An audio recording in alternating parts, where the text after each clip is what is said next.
तो दोस्तों आज हो गया 17 अगस्त 2021। बिहार समेत देश दुनिया की बड़ी और ताज़ा समाचार लेके आए सिर्फ आपके लिए। चलिए फटाफट खबर शुरू करते हैं। उससे पहले चैनल को अब तक सब्सक्राइब ना किया हो तो फटाफट चैनल को सब्सक्राइब कर दे, लाइक कर दे, शेयर कर दें ताकि इसी तरह खबर आप हर रोज देख सके। चलिए शुरू करते हैं आज की पहली बड़ी खबर। तृणमूल कांग्रेस प्रमुख ममता बनर्जी ने भाजपा के नक्शे कदम पर चलते हुए पार्टी में एक व्यक्ति एक पद का फॉर्मूला ईजाद किया है। इसके तहत कई मंत्रियों से पार्टी जिला अध्यक्ष का पद छीन लिया गया है। साथ ही बड़े जिलों में संगठन को छोटी इकाइयों में बांट दिया गया है। आपको बता दें कि पार्टी जिला अध्यक्ष पद से हटाए गए बड़े नामों में टीएमसी सांसद महुआ मोइत्रा का नाम भी शामिल है।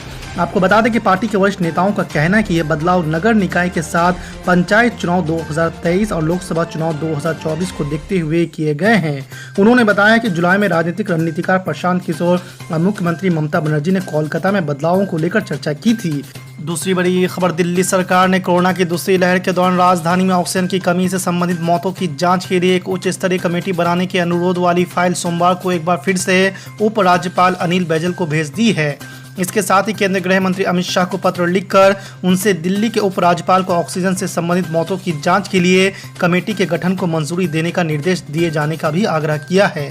आपको बता दें कि दिल्ली के उप मुख्यमंत्री मनीष सिसोदिया ने बताया कि हमने एलजी को एक उच्च स्तरीय कमेटी गठित करने की मंजूरी के लिए एक फाइल भेजी है ताकि यह पता लगाया जा सके कि ऑक्सीजन की कमी के कारण कितने कोविड रोगियों की मृत्यु हुई है। तीसरी बड़ी खबर, कांग्रेस से इस्तीफा देने वाली सुष्मिता देव सोमवार को तृणमूल कांग्रेस में शामिल हो गई है। कोलकाता में उन्होंने टीएमसी ज्वाइन की। इस दौरान टीएमसी के नेता अभिषेक बनर्जी और डेरेक ओब्रायन भी उपस्थित रहे।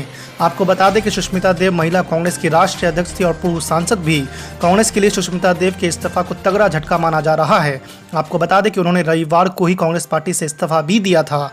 सुष्मिता देव के इस्तीफा की खबरों पर कांग्रेस के प्रवक्ता रणदीप सुरजेवाला ने कहा था कि मैं उनसे संपर्क करने की कोशिश कर रहा हूं लेकिन उनका फोन बंद है। सुरजेवाला ने कहा था कि वो कांग्रेस की पुरानी और कद्दावर नेता है। आपको बता दें कि पार्टी से इस्तीफा देने से पहले सुष्मिता देव ने ट्विटर अकाउंट पर अपना बायो बदलकर पूर्व कांग्रेस नेत्री कर दिया था।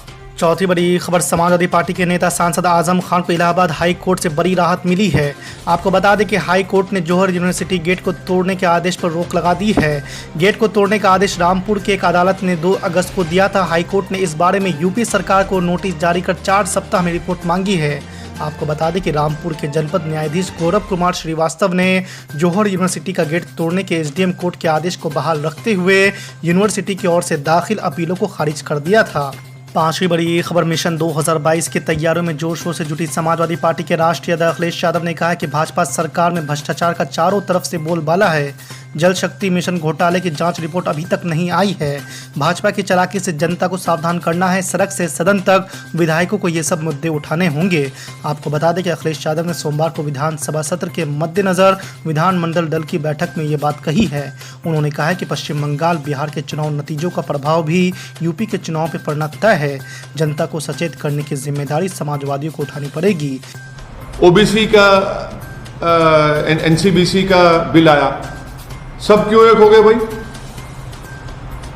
ये समझ में नहीं है हमको। सरकार अपोजिशन एक हो गए, क्यों एक हुए?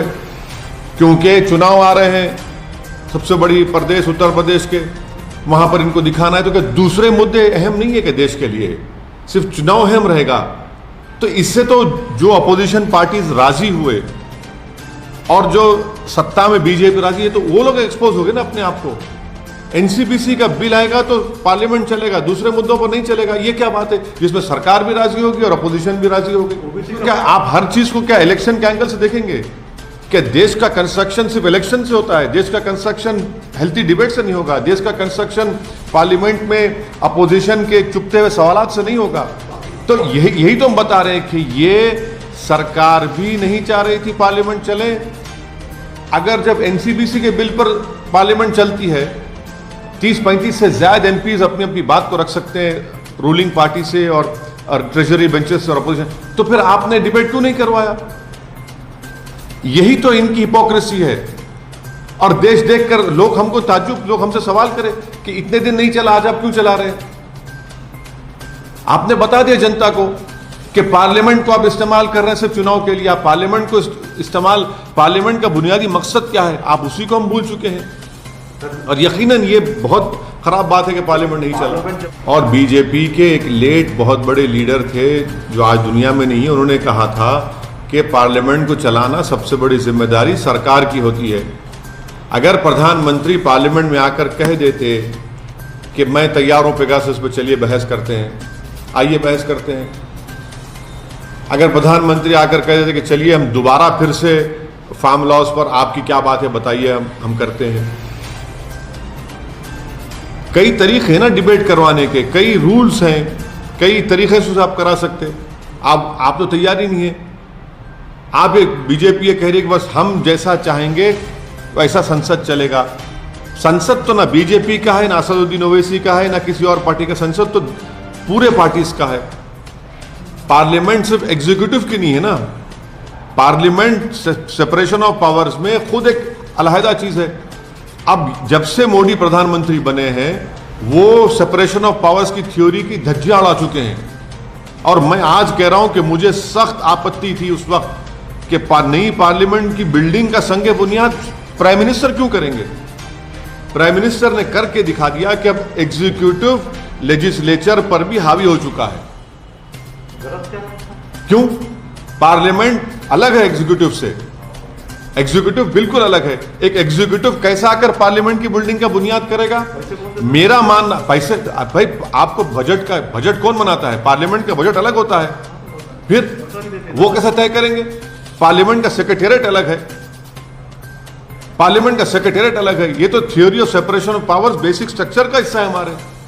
अगर नई पार्लियामेंट की बिल्डिंग का अगर किसी को उसका फाउंडेशन डालना था तो स्पीकर ओम बिरला को करना चाहिए था, ना कि प्रधानमंत्री को। बल्कि प्रधानमंत्री ने करके बता दिया कि अब एग्जीक्यूटिव ही जो चाहेगा चलेगा। तो वही देख रहे हैं हम लोग। आपके पास 300 एमपी है। ये देखिए, पावर इटर्नल नहीं होता। आज आप प्रधानमंत्री हैं, कल आप नहीं रहेंगे, कोई और बनेगा। तो आपने तो एक प्रेसिडेंट डाल दिया ना, एक रिवायत डाल दी आपने। कल वो करें, आपने किया था। इससे पार्लियामेंट की जो खूबसूरती, पार्लियामेंट का जो विखार है, इन्हीं चीजों से मुतासिर हो रहा है। मैं लोकसभा की आपसे कह रहा हूं, अगर सरकार कहती कि हम कल ये डिबेट कराएंगे, आप बीएससी में डाल दीजिए उसको और बोल दीजिए शुरू हो जाएगा। आप तो सुनने ही तैयार नहीं है ना अपोजिशन में। कितने बातों पे ये बिल्कुल, लेकिन जैसे पार्लियामेंट में आते हैं बिल्कुल नहीं, बिल्कुल गलत बात है। सरकार खुद नहीं चाहती थी कि पार्लियामेंट चले और इसीलिए आपने खत्म कर दिया, जबकि पार्लियामेंट को उसका 13 तारीख तक पार्लियामेंट चलना था। आपके जितने बिल्स थे आपने करवा लिए पूरे दिन में। उसके बाद बोला कि जाओ भाड़ में जाओ, हो गया हमारा काम। सरकार खुद नहीं चाहती पार्लियामेंट चले। सरकार पार्लियामेंट में क्रिटिसिज्म को सुनने तैयार ही नहीं है। प्राइवेट पार्टी थी। मेरी नेक तमन्नाएं जनाब कपिल सिब्बल के साथ हैं। अल्लाह उनको सेहत दे, अल्लाह उनको और खुशियां दे। अरे भाई, उनके घर में वो किसी को बुला सकते हैं, मुझे नहीं बुलाए तो मुझे किस बात की तकलीफ है?